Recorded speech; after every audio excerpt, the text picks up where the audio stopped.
ഇന്ന് അനിയൻ വരുന്നുണ്ട്. അപ്പോൾ അനിയനെ വിളിക്കാനായിട്ട് ഞാനും അച്ഛനും കൂടെ റെയിൽവേ സ്റ്റേഷനിലോട്ട് പോവാണ്. ഒരു കല്യാണം ഉണ്ട്, അതിന് വേണ്ടിയിട്ട് വന്നതാണ്. അനിയന്റെ ഫ്രണ്ടിന്റെ അനിയന്റെ കല്യാണമാണ്. ഗുരുവായൂർ അമ്പലത്തിൽ വെച്ചിട്ടാണ് കല്യാണം. ഞങ്ങൾക്ക് എല്ലാവർക്കും ഉണ്ട്. അപ്പോൾ വേഗം തന്നെ റെഡി ആയിട്ട് ഇറങ്ങി. 2 പ്രോഗ്രാം ഉണ്ടെന്ന് അമ്പലത്തിൽ. ഒന്ന് കല്യാണം, പിന്നെ അച്ഛൻ്റെ ഒരു മ്യൂസിക് പ്രോഗ്രാം ഉണ്ടായിരുന്നു. അപ്പോൾ അച്ഛൻ അങ്ങ് എത്തിയേക്കാം, നിങ്ങൾ പൊക്കോളാൻ പറഞ്ഞു. അങ്ങനെ ദാ അവിടെ എത്തി. കെട്ടൊന്നും കാണാൻ പറ്റിയില്ല കേട്ടോ, അതൊക്കെ രാവിലെ കഴിഞ്ഞായിരുന്നു.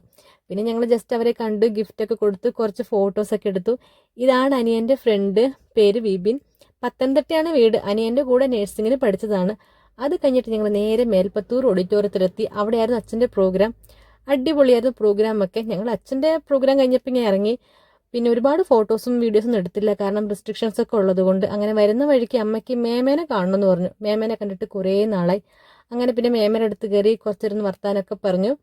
പിന്നെ വരുന്ന വഴിക്ക് ഫുഡൊക്കെ കഴിച്ചു, ഒരു തൊഴിൽ വാർത്തയൊക്കെ വാങ്ങി നേരെ വീട്ടിലോട്ട് പോന്നു. അപ്പോൾ അത്രയേ ഉള്ളൂ.